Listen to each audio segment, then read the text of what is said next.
સુરતમાં ફરી એકવાર હત્યાની ઘટના સામે આવી છે। ગત મોડી રાત્રે ડિંડોલી વિસ્તારમાં નાસ્તાની લારી પર રૂપિયાની લેતી દેતીમાં એક યુવકની હત્યાથી પોલીસ દોડતી થઈ ગઈ હતી। ડિંડોલી વિસ્તારમાં ગત મોડી રાત્રે બે ઈસમોએ એક યુવકની ઘાતકી હત્યા કરી નાખી હતી।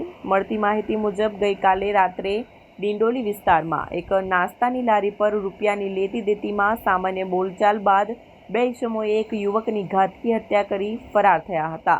હત્યાના બનાવ બાદ ડિંડોલી પોલીસ કાફલો ઘટનાસ્થળે દોડી આવી હત્યાનો ગુનો નોંધી આરોપીઓને પકડી પાડવા કવાયત શરૂ કરી છે। ગઈકાલે રાતના 8:30ની આસપાસ ડિંડોલી પોલીસ સ્ટેશન વિસ્તારમાં ઢોડિયાવાસ કરીને એરિયા છે, ત્યાં એક મર્ડરનો બનાવ બન્યો હતો, જેમાં ભોગ બનનાર પ્રણવ કરીને એક વ્યક્તિ છે, એના મારનાર તરીકે આરોપી ગણેશ સૂર્યવંશી છે।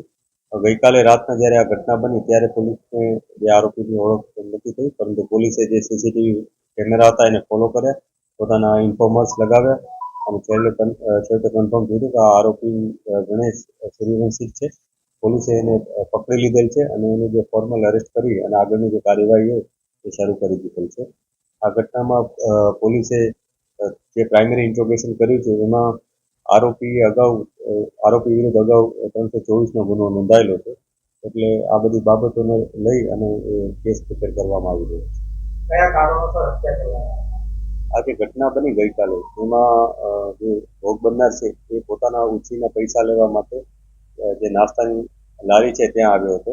આ લારીવાળા સાથે આ જે આરોપી છે એની કંઈક મગજમારી થઈ હતી, કેમ કે આરોપીએ કોઈ પણ જાતના પૈસા દીધા વગર ત્યાંથી સિંગ ચણા લઈ અને નીકળી ગયો, એટલે લારીવાળાએ એને આ બાબતે રોક્યો તો બંને વચ્ચે થોડી બોલાચાલી થઈ। ત્યારબાદ આરોપી અને ભોગ બનનાર વચ્ચે પણ બોલાચાલી થઈ। એમાં ભોગ બનનારે એને જણાવ્યું કે ભાઈ તું કેમ પૈસા આપતો નથી આને, એ બાબતને લઈને આરોપી ઉશ્કેરાઈ ગયો અને એણે ભોગ બનનારને ચપ્પુ મારી દીધું અને જે પ્રાઇમરી અમને મેડિકલ એવિડન્સ મળ્યા છે એમાં એક ઘા છે અને એ ઊંડો ઘા હોવાથી ભોગ બનનારનું મૃત્યુ થયું અત્યારે જણાવી રહ્યું છે। આરોપીનું શું નામ છે સાહેબ અને શું કામ કરે?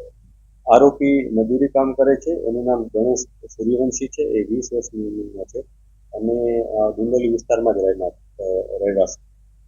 છેલ્લા બે હત્યાના ઘટના સામે આવી છે, ઉધના અને ડિંડોલીની। હત્યારાઓ તીક્ષ્ણ હથિયાર લઈને જ કરતા હોય છે। કેટલાક આ પ્રકારના વ્યક્તિઓ કે જે આ પ્રકારના ઘટનાને અંજામ આપે છે તેઓ પાસેથી આ પ્રકારે તીક્ષ્ણ હથિયારો મળ્યા છે પોલીસને, અને અવારનવાર પોલીસ ચેકિંગ પણ કરતી હોય છે, જેમાં અમે જીપી એક્ટ 135 હેઠળના ગુનાઓ નોંધી અને આ લોકોને પકડતા હોઈએ છીએ। અગાઉ પણ અમે ઘણા બધા લોકોને એમને રાહદારી જતા હોય, પરંતુ લોકોની ચેકિંગ દરમિયાન અમને કન્ફર્મ થયું કે એ લોકો પાસે આ કોઈ હથિયાર હોય તે લોકો વિરુદ્ધ અમે કાર્યવાહી કરેલ છે। અને આ ઘટનામાં પણ આ વ્યક્તિ પોતા પાસે હથિયાર હતું અને એને મારી દીધું હતું, પરંતુ એ પોતા પાસે લઈને ફરતો હતો કે ક્યાંક જોઈને લઈ આવ્યો એ બાબત અમે તમામ સીસીટીવી અને આસપાસ સીસીટીવી ચેક કરી અને આસપાસના લોકોને પૂછીને અમે કન્ફર્મ કરીશું।